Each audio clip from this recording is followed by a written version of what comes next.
I've probably said this about 1,000 times, but there is no better intro than the Dreamcast intro. It cannot be beaten.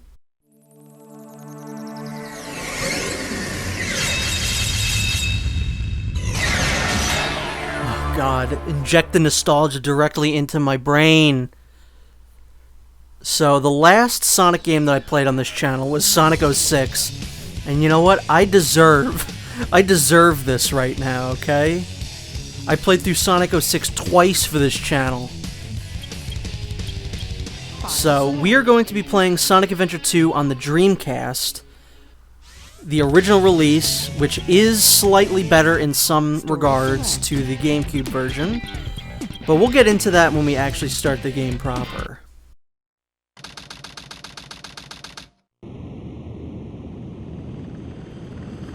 Sigma Alpha 2 heading due south over the city. We're en route. Everything's a go. This is Control Tower. We have you on radar. Report cargo status of captured Hedgehog aboard. Over. That's a 10-4. Cargo secured on board and... What? The Hedgehog is gone. He's taken out everyone aboard and... What's wrong? Come in. Over. Freeze! What do you think you're doing? Get that Hedgehog! Budget flights, no food or movies. I'm out of here. I like running better.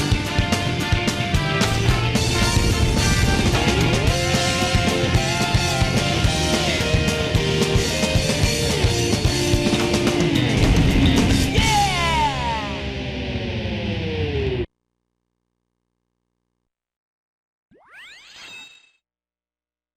So, welcome to City Escape and Sonic Adventure 2. You will remember a couple years ago, like 2015, God, was that 7 years ago now? Me and a couple friends were playing Sonic Adventure 2 co-op. You know, I played the speed levels, Hank played the treasure levels, and we never finished that. That is because one of my friends that was playing that, I made him so angry when we were playing the final level of the game, Cannon's Core, that I made him just get up and leave, because all I said was, wow, you're really not doing too great in this level, and he threw the controller down on the ground and left, which is, you know, a little childish, not gonna lie, but that is why we never finished that, and then I lost the footage, and then that just ended. So right now, we're gonna be playing the Dreamcast version, just me, just as it should be. I'm gonna miss Hank, but, you know, might get done a little bit quicker. This is a game that I have very many feelings about. I'm gonna go ahead and say the last couple years, like maybe the last 10 or so years, I've had very mixed feelings about this game. It's a game that every time I go back to, I kind of like it less and less. Or I find new things that I don't like about it. This recording, I finished the whole thing in about 2 sittings. I had so much fun playing this game. There are still a lot of things that I really don't like about this game, but I'll say the highs that this game reached are high as hell, but the lows are still fairly low. But I had a ton of fun playing this game this time. It was probably the most fun I had playing this since I was a kid, so I'm very happy about finally doing this game on this channel. I probably say this a lot, but I think I mean it this time. This was probably like the one game that I played the most when I was a kid. I don't think I can think of another game that I have so many memories of other than Sonic Adventure 2. Sonic Adventure 1 I still think is a better game, and I played the hell out of that on Dreamcast and GameCube. But specifically the Dreamcast version of this game, I, until just this recording section here, had never beaten the Dreamcast version. By the way, we're going to get a Big the Cat cameo in this section, which is not in the GameCube version. Watch the upper right hand of the corner by the gun truck. Like one of the next times we turn a corner, you'll be able to see Big the Cat. There he is. So when this game came out, it came out in like summer of '01. And I got it on the I got it on the Dreamcast. And then, you know, the GameCube came out just a couple months later, and Sonic Adventure 2 Battle came out, and I want to say like January or February, which is an insanely short turnaround time for this being on the GameCube. Too easy. Piece of cake. But I very vividly remember the exact level I was playing. One morning, I got up and I was playing the game, and I was in the egg quarters level as Rouge, hunting for the keys. And my mom was like, "Hey, we gotta go, we're gonna go visit your grandma, okay?" And I was like, "Yeah, alright, whatever. I do want to keep playing Sonic Adventure 2, but I'll go visit my grandma." And when I got there, she had the GameCube hooked up to her TV. And I was like, "What's this? What's going on here?" And it was the Spider-Man game for the movie was playing on it. And also was Sonic Adventure 2 Battle. And I was like, "What is this? They put Sonic Adventure 2 on a Nintendo console?" So basically from that day forward, I never went back and played the Dreamcast version. And I basically never played my Dreamcast again, because why would I need to? You know, a couple years later, they put Sonic Adventure on there, and then I think my Dreamcast just stopped working after that, straight up. So this was a kind of full circle moment for me, where I was finally able to put something from my childhood that I had very fond memories of to rest. I also have a lot of memories of, I used to play, there was this Dreamcast demo disc for this game called like the Trial Edition or something, where it was just City Escape. But I very vividly remember that it was in Japanese and the subtitles were the Japanese script, so it was slightly different. And in that, when he's jumping out of the helicopter, I think one of the gun guys says, "What the hell?" And that was the first time I was like, if they say hell in a Sonic game, that must be an okay word to use. So I got in trouble like very quickly after that for saying hell. My mom was like, "What? Why are you saying that?" Because I must have been like 7 at that point when the game came out. Yeah, I played that demo disc so much. But yeah, I'm very excited to be doing this. As you can tell, I literally have not stopped talking, even during the cutscenes. Hey, it's not his speed. He must be using the Chaos Emerald to warp. I'm the world's ultimate life form. Farewell.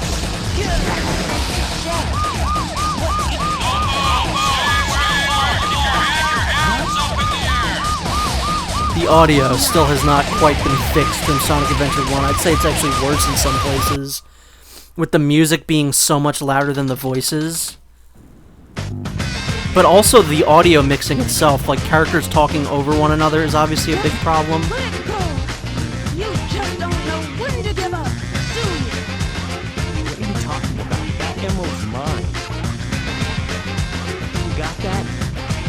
The Master Emerald contains special powers that neutralize the energy of the Chaos Emerald. That makes it very powerful. What the? Look who's calling who. I think they're following the signal from the Emerald. If I'm not mistaken, this is the Master Emerald's view. Dr. Eggman. So that's Dr. Egg. Well, I something. I'll stay with you. Farewell, you knucklehead. Not if I can help it. What? What was that all about? And look what you did to my emerald! I did that to prevent the Master Emerald from being stolen, you idiot. If it's in pieces, I can restore it. And by the way, that's not your emerald. Doesn't matter. I'll get into it once I get back to the base.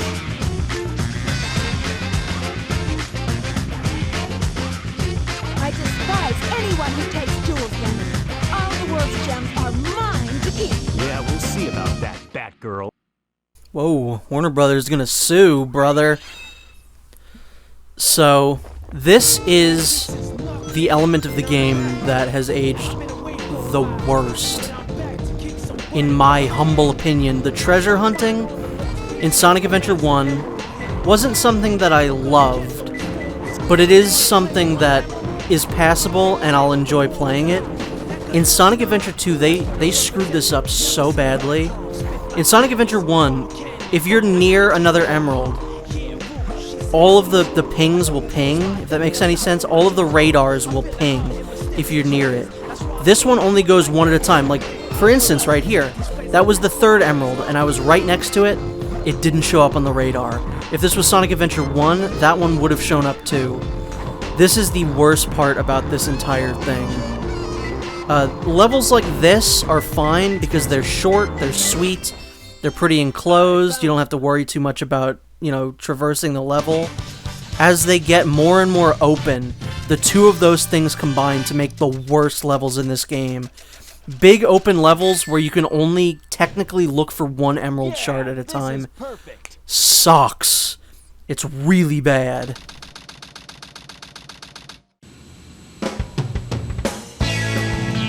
There's no mistake about it. This must be the island. It's a secret military base that is reinforced and super strong. It's called Prison Island. I heard the news about it on satellite TV. I still can't believe that Sonic would destroy the military building. This is another element of the game that I go back and forth on, but now I'm like, it rules actually, is the story. You know, I loved it as a kid because it was so different from anything else I'd ever played at that point. What's Amy doing here? And then as you get a little older, you kind of get like, this is for babies, this is dumb. It's too dark for no reason. And now I'm like, no, this is actually a good story with like stakes and there's like cool stuff that happens, good moments. So I'm completely on board with the story in this game here. This is another thing that I don't think I love as much now. I used to like these levels, but the Tails levels feel tacked on. I know some people have said that, and I completely agree with it. I've seen some people say that Tails is tacked on to the story. That I don't agree with. I do, however, think that his levels are definitely tacked on. They reuse a lot of assets from other characters' levels. They're kind of like redesigns of Eggman levels. They just don't feel as fleshed out. He doesn't have any levels that I would say, like, I would like to go back and replay, whereas Eggman has a bunch of really cool levels. This time I'll let you go, but the next time we meet, you won't be so lucky. Wow, Tails, you did it! But what are you doing here on this island? I'm the one who should Boy, I'm glad they never changed this song, the most obnoxious song from Sonic Adventure 1. I know, but I'm here to save my hero, Sonic. Again? Hurry! I know Eggman has to know. Sweet, sweet girl, so sweet. Okay, you stay here and help me right Sweet, sweet girl, so sweet. Sweet, sweet girl, so sweet. Sweet, sweet girl, so sweet. So one of the reasons that I'm playing the Dreamcast version is because, like I said, I never finished it before. I just figured that'd be a nice little thing to finally put a bow on that and do something that I was never able to do when I was a kid. Secondly, it looks better than the GameCube version. There are certain things in the GameCube version that look worse. The lighting is worse.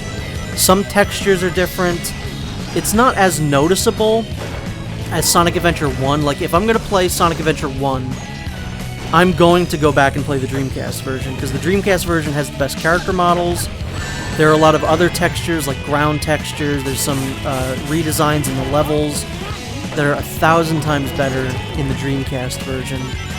I will never play the GameCube version or the HD version until my Dreamcast shits the bed and finally dies.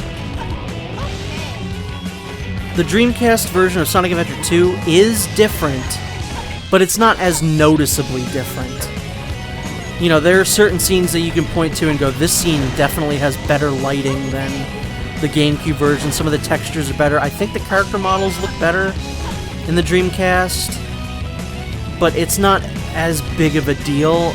I would say, actually, this game is worse than the GameCube version in terms of the camera. I struggled a lot with the camera on this version.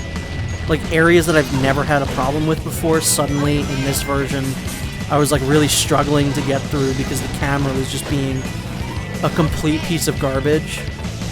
So there are some areas in which this is worse, but I do always love coming back and playing, like, the original games on their intended hardware.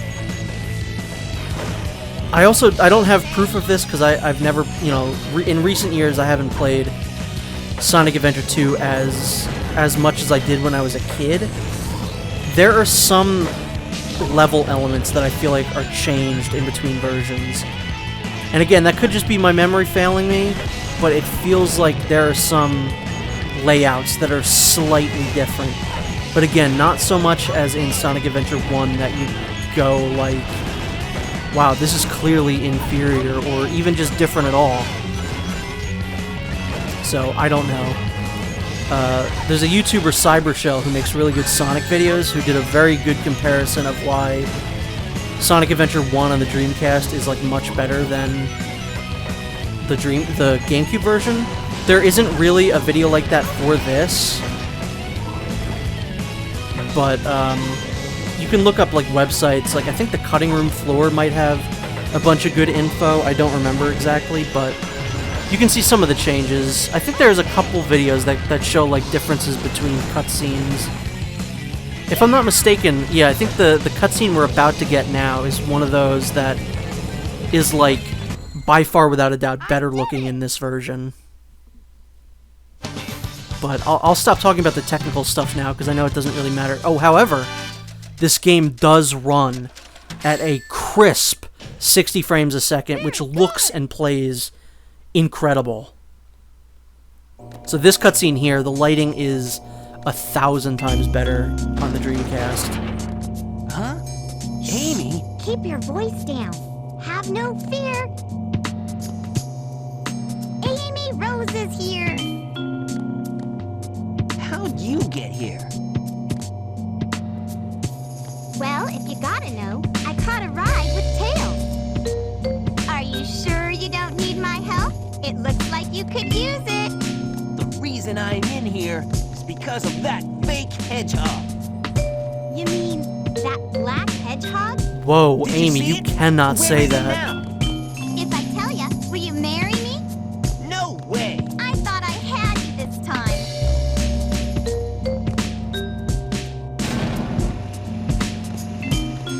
That black hedgehog Amy. came here with Dr. Eggman. So, Eggman's behind this, huh? What's all that writing on the wall anyway? Did you write that? Wait for me, Sonic! He's such a brat sometimes. That's also one of those cutscenes where it's instantly obvious that all the characters are motion captured, but it's also really funny to think about someone motion capturing Sonic. So yeah, this is also where you can like tell, like, man, this game runs incredibly, just at 60 frames a second. I think that's one of the few things that the GameCube version of Sonic Adventure 1 has over the Dreamcast, is that it runs, well, supposedly it runs at 60, but I don't think it really matches that. Yeah, the treasure hunting levels I've definitely soured on over the years. The Eggman levels I love, the Tails levels I'm not too fond of, but the one thing that will never change is that the Sonic and Shadow levels absolutely rip. They are so good. They are never going to age poorly. I absolutely adore every single, well, not every single, but 99% of the levels that Sonic and Shadow go through. There's like one Sonic level that I don't like, and that's about it. One of the things in between Sonic Adventure 1 and 2 that I kind of wish that they had done was that I really love the adventure fields in Sonic Adventure 1. I love the open world. I love, you know, going through all these different areas. You know, that's why it's called Sonic Adventure. It feels like an adventure game. But this one takes the adventure, I think, to a different way. The story is what really feels like the adventure this time. It's like a globe-trotting adventure that spans so many different areas, and, you know, you go into space. It feels like a very grand adventure. So, they both feel like adventures, just in different ways. I love the feel that this game has. That's one of the things that's never gone away. I still feel like a kid when I'm playing this, like watching the story brings me right back to when I was a kid watching the story. And the sense of wonder that I had, I was like, wow, this is really the kind of story you can tell in a video game? You know, obviously the same year that this came out was the last game we played, Metal Gear Solid 2, which is crazy to think that they both came out the same year, but you know, that's obviously, that's how you do a story in a video game, but this still is a great story. I enjoy it quite a lot, but thank you for watching. I hope you stick around for the rest of Sonic Adventure 2.